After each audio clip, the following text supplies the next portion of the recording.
Good evening, ladies and gentlemen, and thanks for coming out on the stormy night. I'm glad to see so many people here. It's a tribute to the caliber of our lecture series and to the caliber of our speaker tonight. And of our audience. Hey, amen.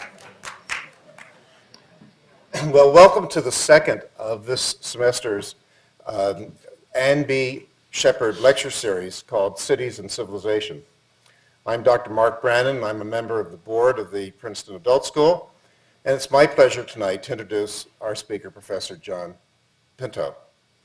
Last week, those of you who were here heard a great lecture about Istanbul, the imperial city, and next week, it'll be Shanghai Reflections. But tonight, we hear about Rome. John A. Pinto is the Howard Crosby Butler Memorial Professor of the History of Architecture and Professor of Art and Archaeology here at Princeton. He is also the Director of Graduate Studies this current year. Professor Pinto received his Bachelor of Arts from Harvard College in 1970 and his PhD from Harvard University in the Department of Fine Arts in 1976. From that year until 1988, he taught at Smith College in the Department of Art, and he came to Princeton in 1988 and assumed the Howard Crosby Butler Memorial Professorship in 1996. John's resume is much too long to detail extensively, but some of his select fellowships include the John Simon Guggenheim Memorial Fellowship from 2005 to 2006, and quite pertinent to tonight, the Rome Prize Fellowship in the History of Art from the American Academy of Rome in 1973 to 75. Some of his publications include Hadrian's Villa and Its Legacy and the Trevi Fountain. Interestingly, John has conquered the new media. He has a web online course called Walks in Rome, an interactive database called Noli, and a 17-minute film titled Trevi, as well as many other lectures. Tonight, however, we're going to be using two carousel projectors, and we've got our fingers crossed that we can get those to work okay. John chose tonight's title, An Urban Palimpsest. Well, I had to go to the dictionary to find out that definition. I don't know how many of you had to also.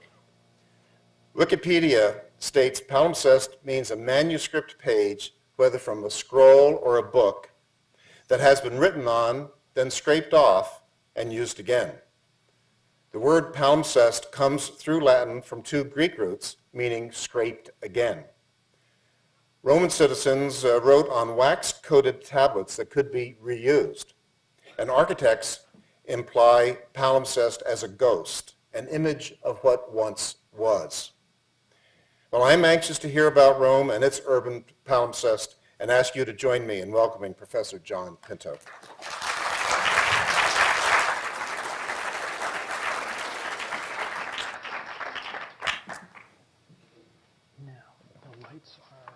I just dimmed them there. Terrific. Okay, so I think, can you all see the slides? They clear enough? Good. And can you hear me? This is functioning? Excellent. Okay.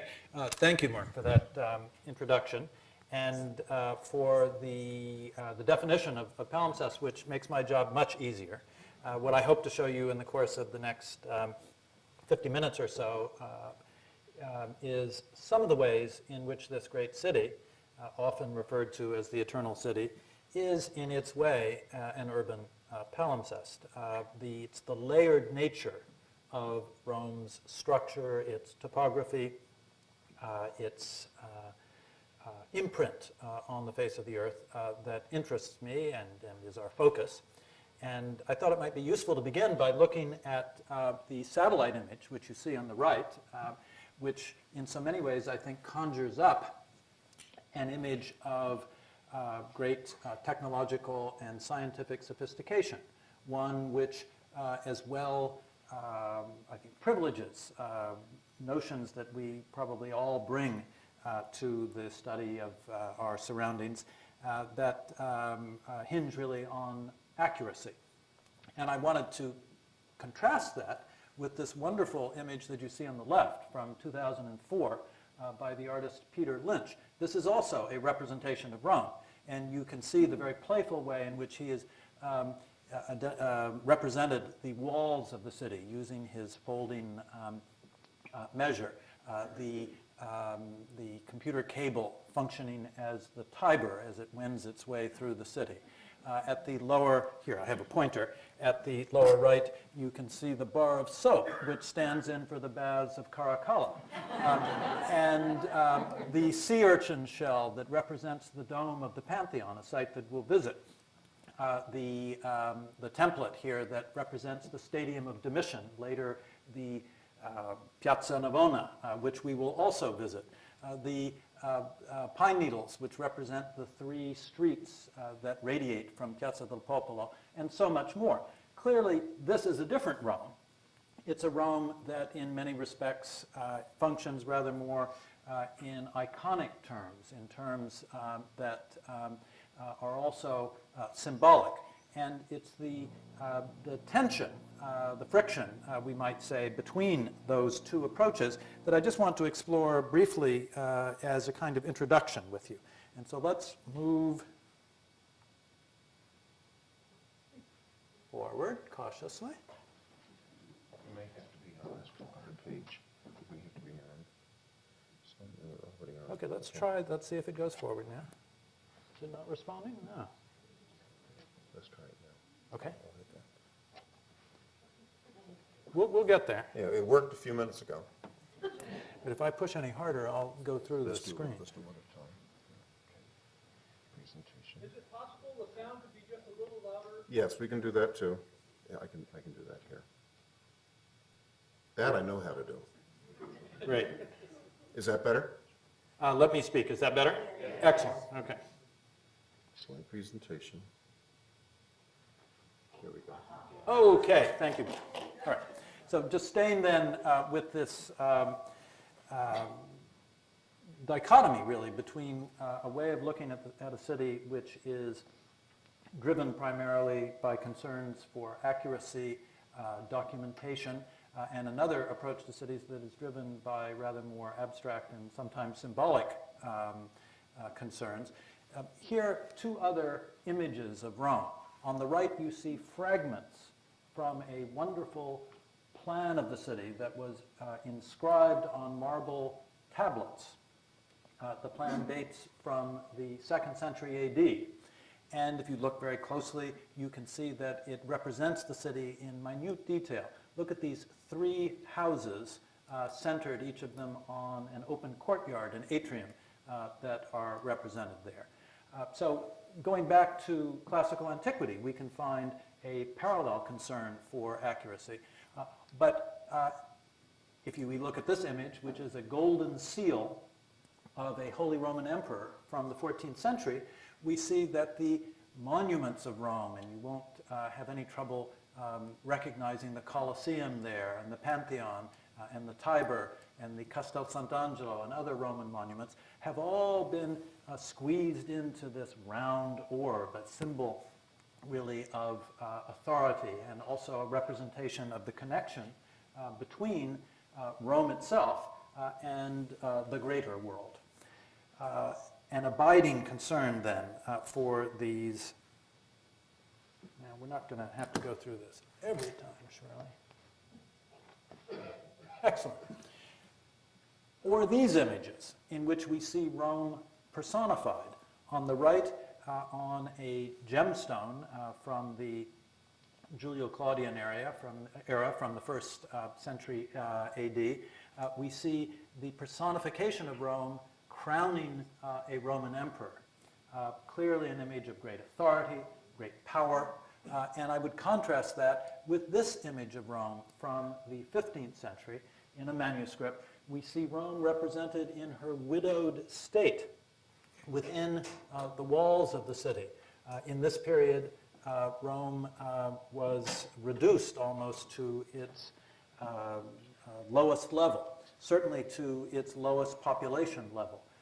The papacy, which had resided in Rome, was exiled from Rome, and hence the presentation of the personification of the city in a widow's garb. All of these representations, in other words, are inscribing on the city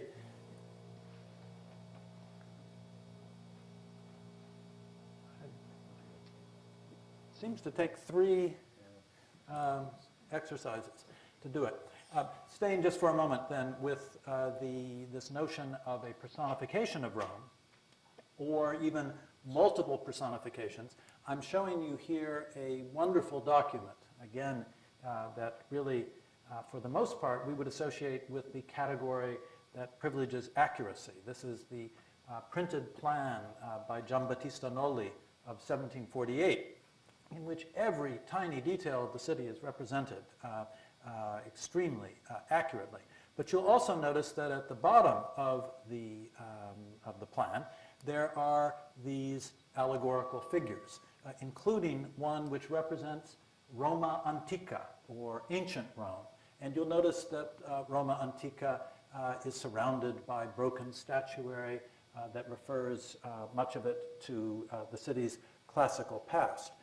Roma Antica, however, is balanced on the other side of the screen by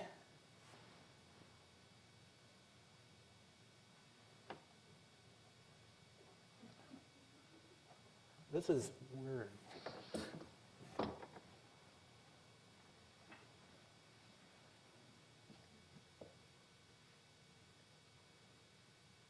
Okay.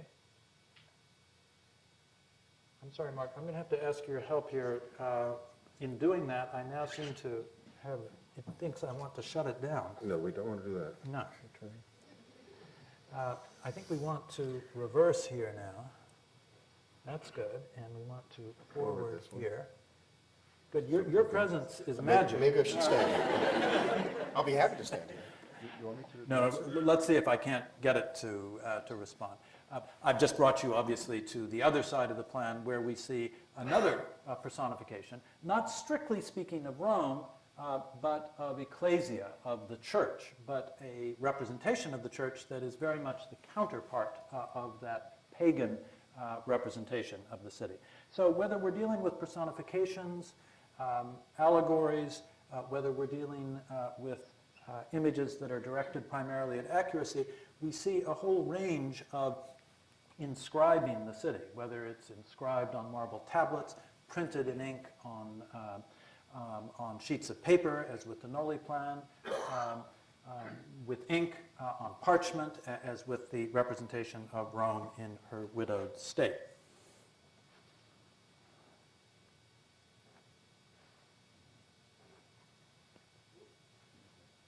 Excellent. Now, this theme of Rome, in its multi-layered essence, is something that was very evocatively discussed by Freud in his study of 1930, Civilization and Its Discontents, in which he makes an analogy between the archaeology, as it were, of the human consciousness and the archaeology of Rome, and compares the two exercises. And something of this, I think, is conjured up in the image that you see on the left, a wonderful image by the Swiss artist Fuseli from the late years of the 18th century, representing an artist despairing in the presence of the fragments of antiquity. This notion that one of the levels of Rome, one of the layers of Rome, its ancient past, is so powerful, is so potent, that it renders, we might even be prepared to say, impotent the artists and others who would seek to be creative in their own day. This engagement, in other words, with a site, the city of Rome, which is multi-layered and which enjoyed an existence throughout a very extended period. It invites meditation, therefore, on not just grandeur, but on decline. It invites comparison between present, past, and future, which is suggested here by this wonderful ancient coin representing the Roman god Janus, the god of thresholds, but a deity who looks both to the future and to the past. And something of this multi-layered palimpsest of the city is also represented by this concern, both, I think I went too far there, with the past and the present. The concern for the decline is very evident, obviously, in the work of Edward Gibbon, who in 1764, musing on the very site represented in these two views of the site of the ancient Roman Forum by Piranesi, one of the great graphic artists of the 18th century, conceived his idea of writing the decline and fall of the Roman Empire. The way in which the columns and capitals and the entablature of this temple, which was identified with the Temple of Jupiter in those days, are buried almost 3/4 of their height in the earth, is suggestive of what lies below, is suggestive as well of the degree to which the site of power and authority, the Roman Forum, has lapsed, we might say, into a state of decline, one in which the forces of nature are taking it over. This is another theme that I think is implicit in this layered topography. Going along with this is a certain ambiguity between the creative act on the one hand and the way in which creative acts are ultimately and inevitably seized and acted upon by natural forces. This is very evident in these two drawings. On the right, you see a Renaissance draftsman sketching the Church of St. Peter under construction in the 1530s. But he presents it in such a way that it's an open question whether this is a building under construction or a building that is in ruins. On the left, a wonderful painting, red chalk drawing by the French artist Hubert Robert of the Trevi Fountain, which we'll be looking at later. Once more, under construction. But you'll notice the way in which he's framed the drawing in ways that make it almost appear to be reverting back to a state of nature, to be perhaps a ruin in process. And this way of looking at the city is also important for us. Probably Piranesi, the artist we've already encountered, active in the 18th century, was the greatest interpreter of these themes. And in one of his printed works on a part of Rome, which we're going to look at closely in just a moment, the Campus Martius, or the Campo Marzio, he explored this layered effect. In the print that you see on the right, you will see him using various formats and conventions of papers that seem to be rolling over and overlaid one on top of another. It brings to mind the kind of multiple windows and drop-down menus that we associate with our computers today. He's exploring the development of this part of the city at different points in time, and quite literally scraping away, in terms of our palimpsest metaphor, scraping away the Rome of his day, 18th century Rome, in order to reveal earlier Romes that flourished at different periods. Now that's an exercise, we might say, of looking backwards, but at the same time, in the same publication, he's capable of producing images such as this one, which clearly are all about looking forwards, are all about taking as their point of departure the fabric, the evidence, archaeological and otherwise, for the ancient city, but in an imaginative way, producing an image of a city that is very much that, not just of his own day, but of the future. Now, with this package, if you will, of images, by way of introduction, what I'd like to do next is begin looking with you at a couple of specific sites that share. Believe me, I'm not someone who usually experiences this kind of trouble with technology. Here we are. I want to take you now into that area that Piranesi represented, the bend in the Tiber, the area between the floodplain of the river and a line of hills to the east, known as the Campus Martius, which in classical antiquity was largely undeveloped until the empire, but in the Middle Ages and the Renaissance, as we'll see, became densely built up. And I want to take us into that to look very briefly at a couple of these layered sites, one of which is the Piazza Navona, the ancient Stadium of Domitian, which you see there on the left in an aerial view. That's here on the plan. Another is the Pantheon, which we'll look at. And then a third is a site just up here where an ancient sundial has been reconstructed.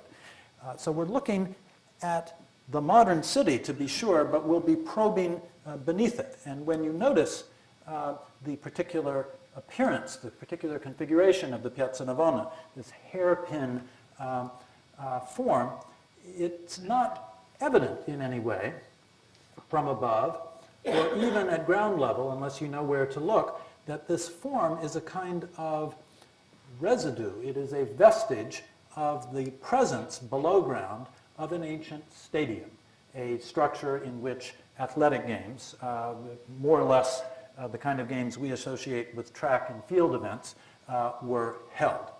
And the existence, the survival of the foundations for the seating, which accommodated the spectators, meant that the buildings, mostly dating from the 16th and 17th centuries, which now surround and define the square, were raised up upon those foundations. And as a result, the square, the piazza, the public space, retains this particular form. Now, I can make that a little bit more evident to you once we're able to move. Here's a model of the ancient city, which gives you some sense of what the stadium would have looked like. And here's a slide of one of the arches that once supported the spectators, the seating for the spectators. However, this photograph on the left is taken far below ground level effectively in one of the basements of one of the buildings surrounding the Piazza Navona. And at the center of the piazza, you can make it out here, we have erected at the middle of the 17th century one of Rome's great fountains, the fountain so-called of the Four Rivers by Gian Lorenzo Bernini, who had the marvelous idea of taking an obelisk, one of these forms associated with ancient Egypt, and raising it up above a great source of water, creating at the center of this piazza a focal point, to be sure, activating it, transforming it, but doing so, once again, using ancient forms, in this case, the obelisk itself. Well, the Piazza Navona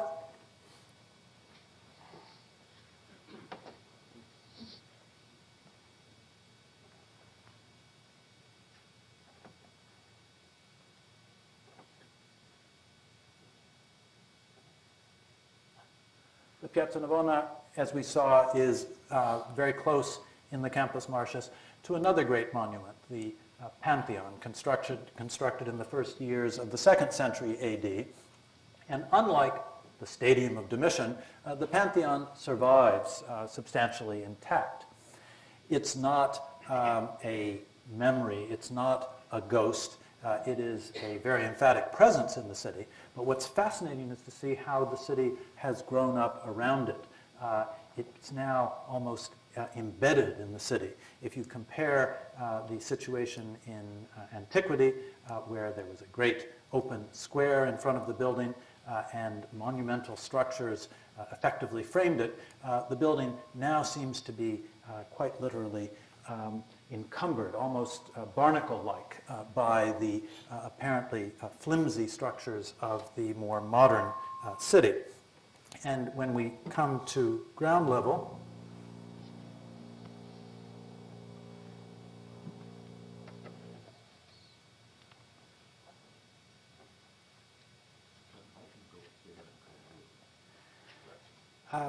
you know, I'm really doing my best here. There we go, I've got it. I just wanted to bring you down to ground level here so that you could see how this building is now set within the city. How the patterns of the medieval streets that key into the piazza allow only a partial glimpse of the building until one comes out into the square before it. And much as we saw at Piazza Navona, here the square is embellished by a fountain, here again with an obelisk. So the reuse not just of ancient structures, as is the case with the Pantheon, rededicated to Christian use, transformed from a pagan temple into a Christian place of worship in the 7th century, so too these obelisks were rededicated, we might say, to Christian use and to utilitarian purposes, the crowning of a fountain such as this one. The third element that I mentioned in the Campus Martius, besides the stadium, besides the Pantheon, is the great sundial with an enormous obelisk which functioned originally as the gnomon, or the vertical element that casts the shadow, just north of the Pantheon. Here, an archaeologist has produced a conjectural rendering of what this zone might have looked like, with the obelisk, the sundial, and other features, such as the mausoleum of the first emperor, Augustus, in the distance. What I'm interested in, though, is the way in which this feature has survived, ghost-like, embedded in the palimpsest of the city. And to illustrate that, I want to try to move to our next pair of images.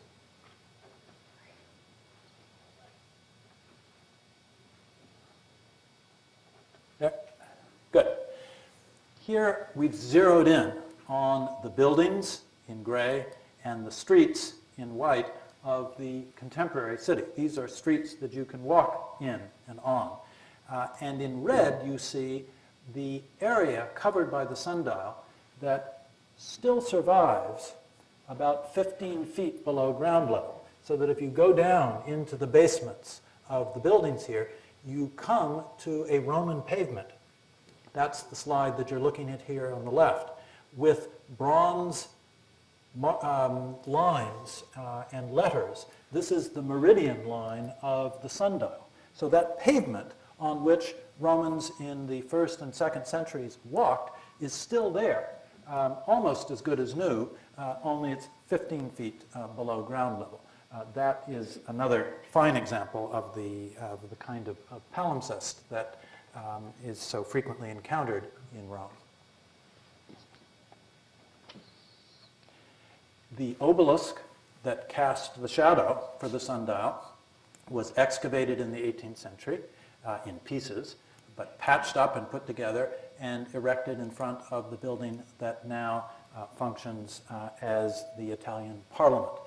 So these features, some of them for the most part hidden from view below ground level, but others, in this case the obelisk, raised up and dedicated to new use, continue to inform and affect the way we experience and understand the city. Now, from these several examples, I want to just look at two more with you in slightly greater detail. And the first of these is the Shrine of St. Peter, is St. Peter's Basilica in Rome, which is situated on the left bank of the Tiber here. And as you can see in this detailed plan, reconstructing the area of the Vatican in the 1st century AD was really outside of the boundaries, the religious boundaries of the city, and grew up in an area where there was both a circus, rather like the Domitian Stadium in the Piazza Navona, and a cemetery or a necropolis. And what I want you to see is the way in which the Vatican Basilica, in its evolution and development over 2 millennia, has effectively produced another of these palimpsests. We might call it the Palimpsest of Peter. This effect is, I think, very evident in these two images, which may be a little bit difficult to read, but let me help you do so. On the right is a drawing from right around 1500 by the designer of what we call New St. Peter's. the basilica that we see today. His name was Bramante. And if you look very closely, you can see that the forms of his new building, these great piers, which are designed to support a dome at the center, are set in relationship to fainter lines, these lines, which show an older building. This is Old St. Peter's. This is the basilica that the Emperor Constantine built in the first decades of the 4th century. And a great effort has gone into placing the dome of the new basilica directly above the apse, this curved feature of Old St. Peter's. You can see the same relationship in this print from 1571, which shows in a light poche, light line, the outlines of the new basilica. In darker outline, the cross-shaped configuration of Old St. Peter's. And you can see here again the coincidence of that central point in the apse of the old basilica and the crossing beneath the dome of the new. Now the question naturally arises, why is this such an important point, the one that Bramante chose for the placement of the crossing and the dome?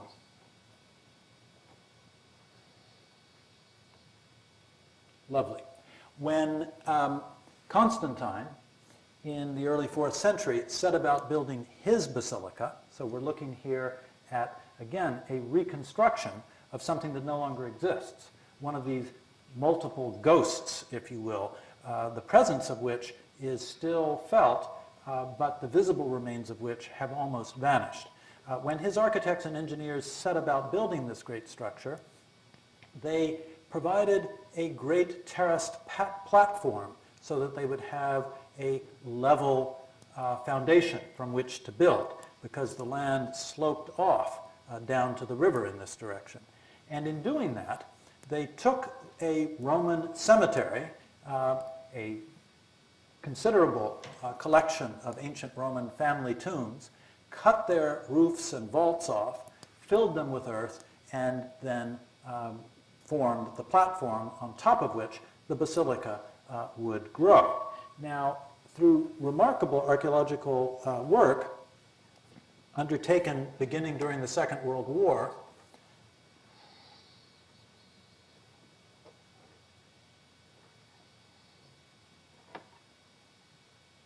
there we go, thank you. Remains of this ancient cemetery have been found, and I'm showing you a ground plan of it. Each of these enclosures represents an individual family tomb, dating roughly from the apostolic era, from the first 2 centuries AD, with a street running along. And if you look very closely on this plan, you can just make out the arc of the apse of Constantine's basilica. So something is underneath that apse that is very important. And the drawing that you see on the right, using multiple colors, gives us a better sense of what that is. And what it is a site which was associated from very early apostolic era with the presumed site of the burial place of St. Peter. This yellow shrine has below it a sepulcher, and I'll be able to show you a view of it in just a moment, in which people in the immediate aftermath of the apostolic era believed to be the tomb of St. Peter. Here I've taken you down to this level, which we can now visit and see and explore and photograph thanks to the work of archaeologists. I'm showing you here on the left an entrance to one of these family tombs. And here on the right, a view down onto the pavement of another, seen through an opening cut in the floor level of what was once the basilica erected by Constantine. So you see we're peering through one level, through one layer, into another.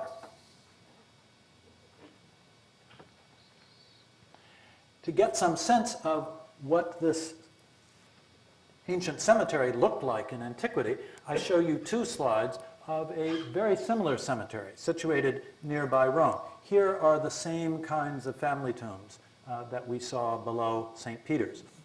And in the slide on the left, you see the most humble paupers' burials, composed of large Roman bricks simply leaned against one another in this way. It is precisely this kind of tomb that was found at the base of the wall that we saw just a moment ago and has been associated with the tomb of St. Peter. So at this lowest level then, in the apostolic age, a series of events was set in motion which continued to have repercussion for subsequent epochs. Now, I wouldn't for a moment expect you to be able to read these two diagrams in all their detail, nor would I really attempt to help you do that. All I want you to notice is that in all of this complexity, whether we consider it in cross-section or in plan, what emerges is this multiple layering of one level upon another. Here is the actual niche below which the tomb of Peter was believed to exist. And above it, you can see multiple altars, ending with the altar that projects above the ground level and is set beneath the monumental altar surround of the upper basilica, New St. Peter's. The same kind of layering is evident as well in this ground plan, where you see semicircular corridors designed to give access to the shrine of Peter below, radiating out, if you will, as if from a key central point.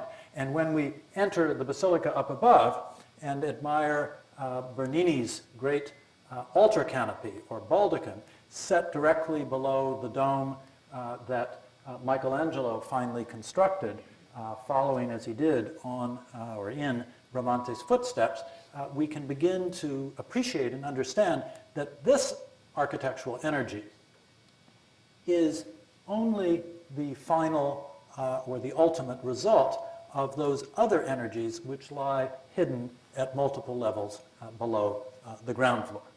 Now, let me, in conclusion, take us to one other site, very different in nature from St. Peter's, and this is the site of the Trevi Fountain in Rome. And here we're moving, if you will, from a sacred site to one which could not, on many levels, possibly be more utilitarian.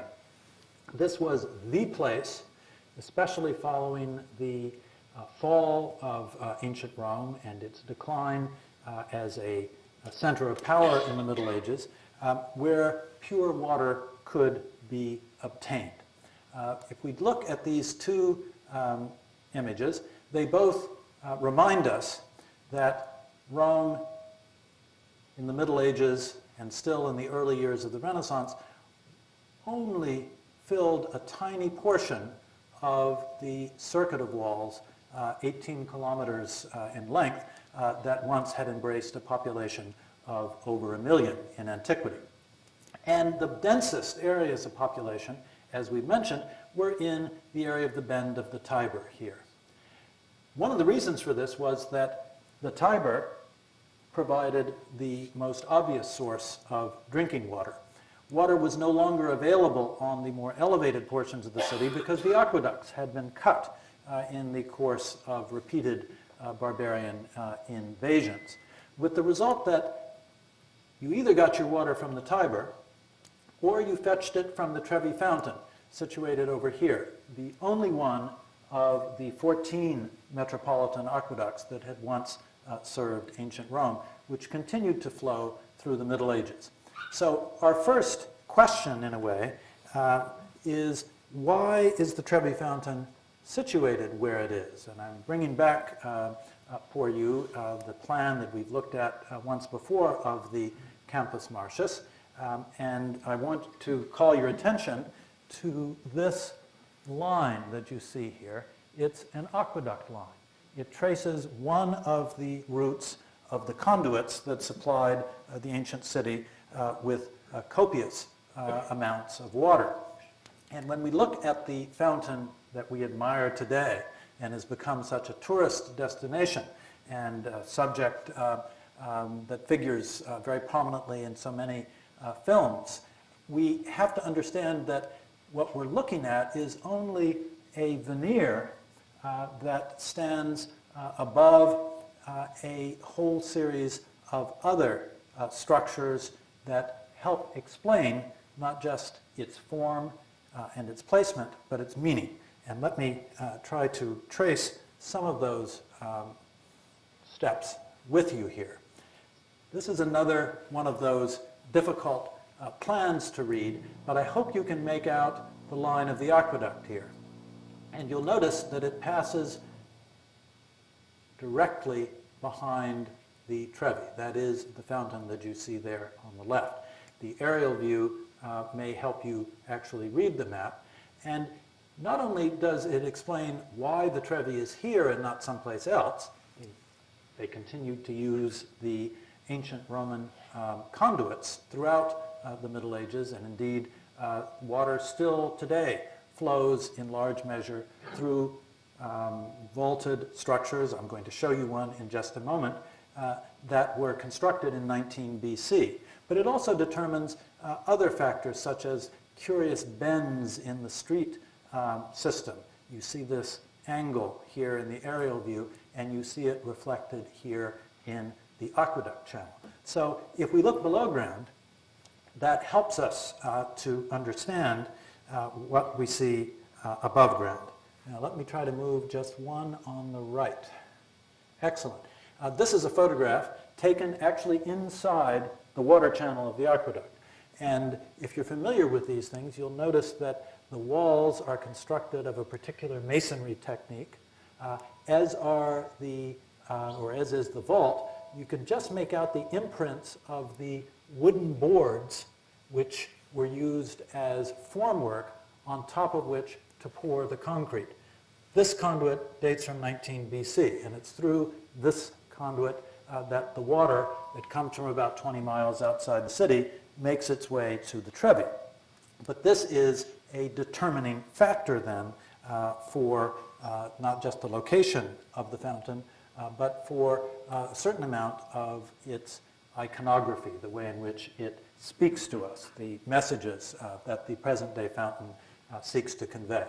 Now, if we look at a schematic plan of the area occupied by the Trevi, here you can see the familiar fountain with its back against a palace wall. But what I want you to see is that this fountain, the one that we admire today, is but one of several. And I want you also to notice that it faces south.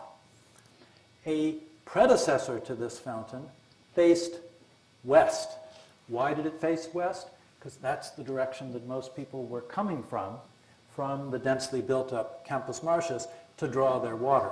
And in the 1450s, this is the way the fountain looked. Not a very grand or sophisticated design. Three outlets for the water, an inscription celebrating the Pope, a basin, and not much else. But in the 17th century, as a result of the fact that the papacy had developed another residence on the heights of the Quirinal Hill, it was decided that this fountain should be visible from those heights. And when the fountain was over here, facing south, it basically turned its back on the papal residence. And so the old fountain was demolished. A new one was constructed that would face south. And in this print from the 1660s, you can see the outlines of the fountain basin. You can see the same situation evident here, and this plan also shows us the relationship between the fountain and the papal palace up on the hilltop. So we have an urban structure, an important one, that is actually changing its orientation to come into alignment with new centers of power. But the source of the water, the aqueduct channel, continues to be critical. We move now into the fountain itself as it appears above ground today. the work largely of the 18th century, constructed between 1732 and 1762. There are multiple ways in which this grand spectacle addresses its audience. And it speaks not just of its moment, the moment it was constructed in the 18th century, but of earlier moments. It actually tells us something of its history if we're willing to read it. And I call your attention in particular to the two reliefs that are present up at this level in the fountain. If we zoom in on them, as we will, you can see that in one, the one on the left, we see a country maiden. You'll have to take my word for the fact that she is a country maiden, who has pointed out to the Roman engineers a source of pure water. This is the Aqua Virgo. This is the virgin water that supplies the Trevi and has supplied it since 19 BC. This is, in other words, a relief that tells one of the legends about the origins of the fountain and the water. And on the right, you see a commanding Roman general, Agrippa, who is being shown the plans for the aqueduct by his engineers, and you can also make out the aqueduct being constructed in the background. So this is a fountain that tells us, that informs us about its history, that is looking back as well as claiming our attention in the present. I'll end with these two images, the one on the right obviously looking down on the fountain basin, but it shows you more than the basin. It also shows you the steps leading down to it, which clearly facilitate anyone who wishes to go down and draw water or drink water from the basin, but also facilitates meditation. Someone who wishes to disengage from the activities of the city and sit and muse on this remarkable spectacle that unfolds in front of them. It is a kind of grand theater, and the theater that is being constructed here, that has been constructed, and the spectacle that is played out every day is a spectacle in which the individuals who pass by, the viewers, the tourists, and others can directly participate in. It's part of this ongoing theater of the city. Few of these spectators, whether they be modern ones or 18th century ones, there are, I think, 136 figures represented in this print by Piranesi. Whether we look to the past or to the present, few of those figures would have been aware, nor would they even particularly have cared about what they didn't see. But by understanding what in fact is invisible, what is hidden from sight, we can, I think, appreciate far better the meaning, the significance of a fountain like this, but I would argue on an urban scale of a city like Rome. Thank you very much.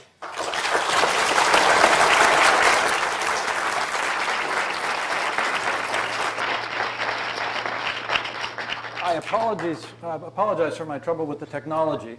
I'm delighted to take questions, and if you have any, just raise your hand and we'll get going. Yes? Where's the old aqueduct and the new?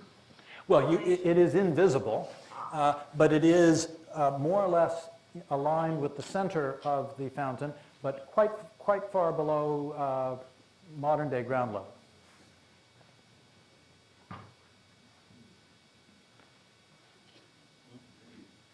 Yes?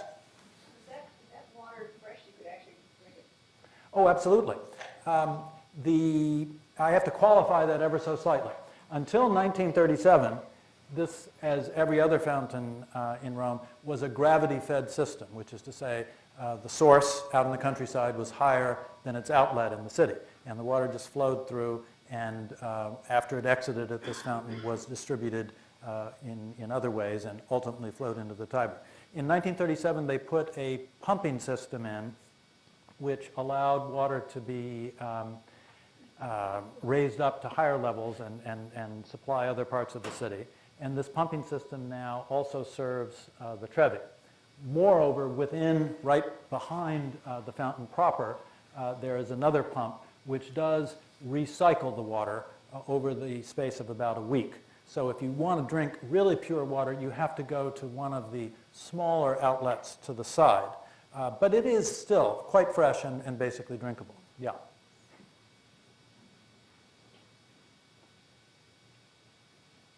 Yes? How many aqueducts or portions of the original aqueduct system still exist? You can trace all 14, and in fact, great sport. It's one of the things that I enjoyed doing when I was a boy living there, is you'd go out and you would, trace the aqueducts. You can actually get in those channels, they're big enough, and walk through them, the ones that are dry.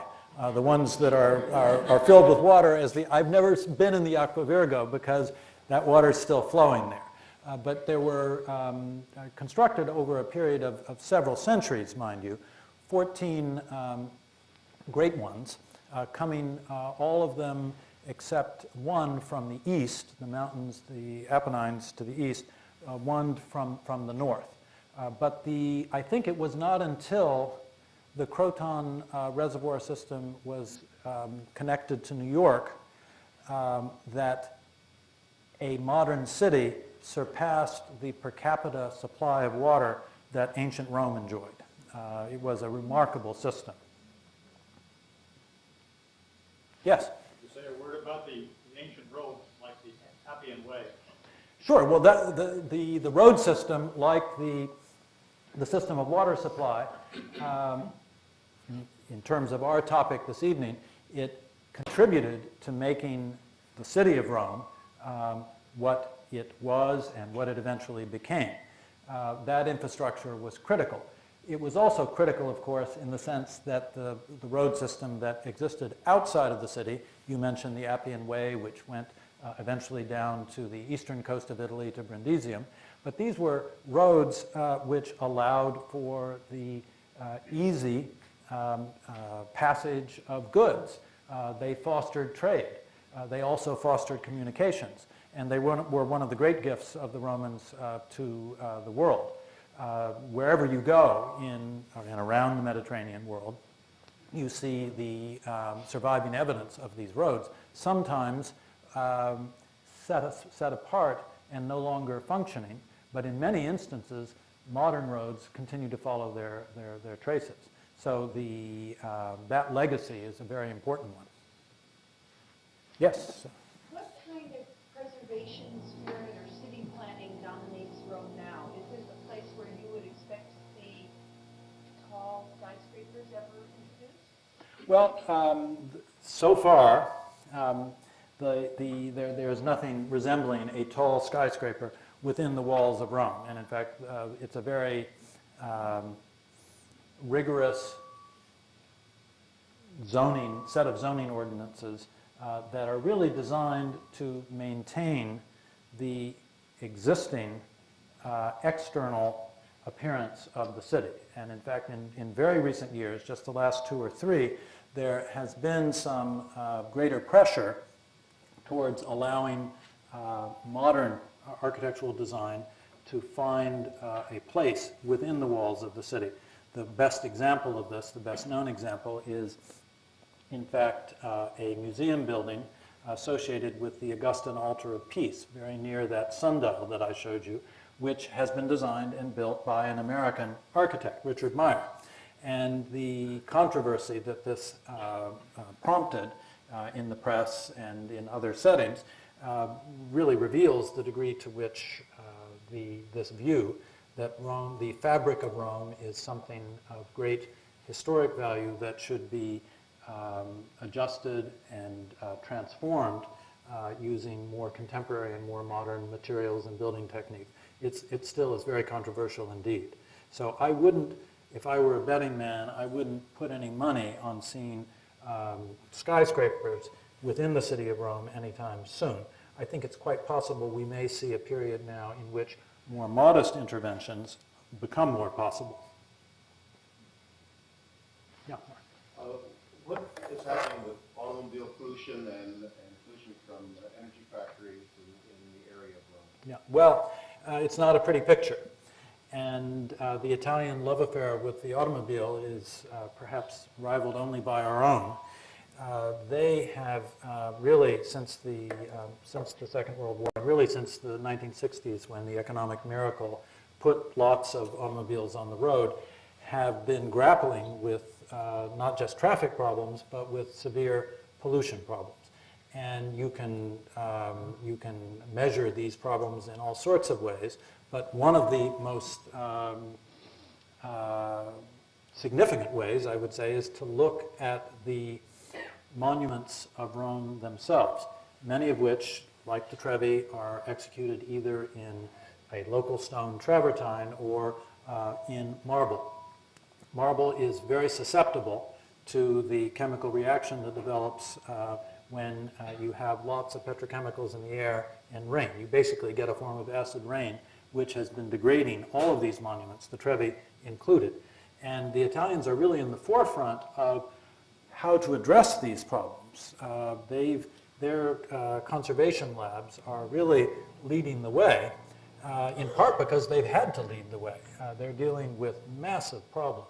Every building in the city needs, and many of them are receiving or have recently received a great deal of attention. An extraordinary amount of funding, both from national sources and municipal sources, goes into this kind of maintenance. They haven't really succeeded, this is my opinion now, within the city very well in dealing with the root cause, which is the circulation of all of this traffic around the city. Rome, wonderful as it is, was not designed for the circulation of large numbers of cars, and yet everyone insists, almost as a basic right, to be able to drive and park right in front of their house. It's a real problem. Yes? Have the aqueducts been vulnerable over the centuries to invading armies and so forth? Well, they certainly were, although basically by about the 6th century, the damage had been done. And with the sole exception of this one that I mentioned that supplied the Trevi. And it's interesting, it continued to function largely because it was easily repaired, and it was easily repaired because, unlike the others, which crossed over valleys on very high arched duct systems, which were easily compromised, for the most of its course, the Aqua Virgo that feeds the Trevi is subterranean. And so basically, it could be stopped up, it could be compromised for a space of time. But if you sent a couple of work crews out there and cleaned it out, you could get it running again. And that's why it continued to serve. Yes? Was it true in ancient Rome that they used lead in their pipe system? If so, did that have, there were many reasons for the decline of Rome, but that material effect? Well, it is absolutely true that, in other words, great aqueducts like the one we saw that has the Trevi as its terminus, each of them had great terminal displays. And they were, some of them, real great billboards of structures, rather like the Trevi is today. But from them, then, the system ramified.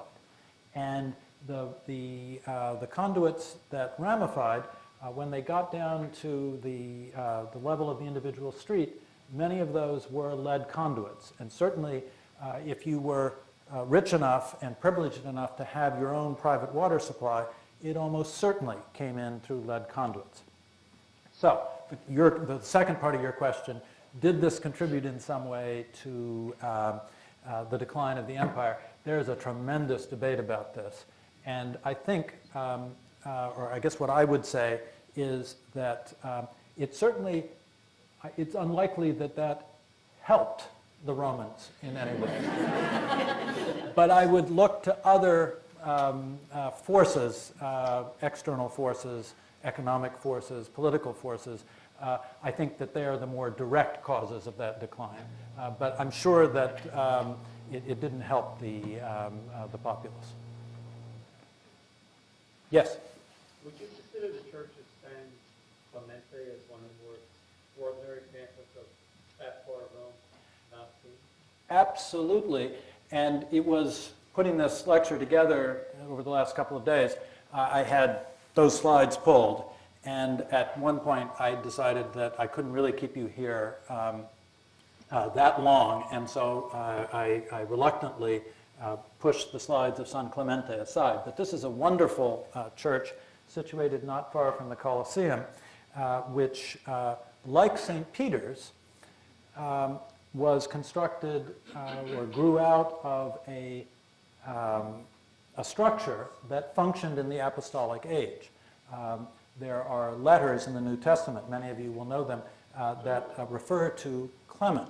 And Clement almost certainly had a house, remains of which can plausibly be identified under this church, in which members of the early Christian community met. And that house was also situated in a wider context of ancient buildings, which you can visit if you go to Rome by going very far below ground level. If you move up above that level, you will find an earlier version of the Church of St. Clement that flourished until it was destroyed by an invasion of the Normans at the end of the 11th century. The church had to be totally rebuilt, and it was, but at a level further up. So yes, it's one of the most wonderful sites that I can think of to mention that represents this effect of layered history and experience on one place. Streets that have the lead sundial. Yes. Is that acceptable by first? That, unfortunately, that is hard to get at, precisely because it really involves going, for the most part, into the basements of private houses. And there are a few tracts, one of which is below the little church of San Lorenzo in Lucina, it's called, where on a given day, if you're lucky, someone will show up with a key and let you in. But it is hard to visit, and I find this frustrating because I think it's one of the most wonderful places to really appreciate this effect that we've been talking about, but it's hard to organize a group and go down and see it.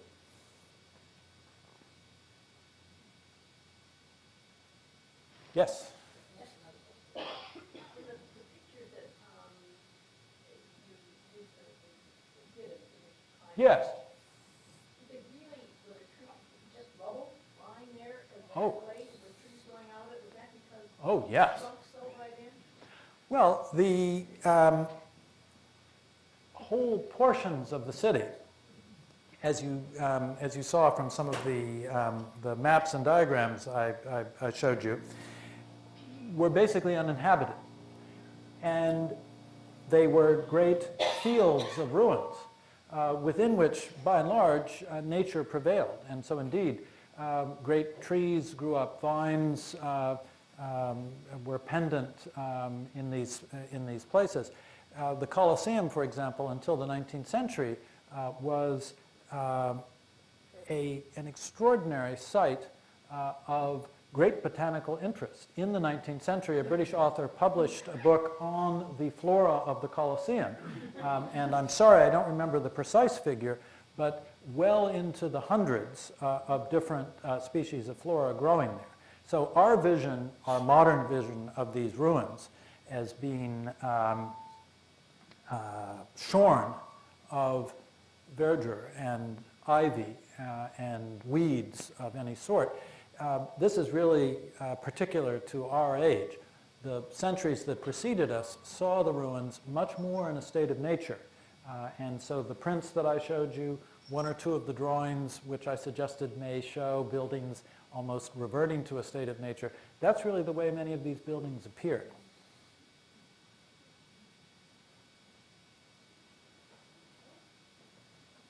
Well, thank you, Professor Pinto.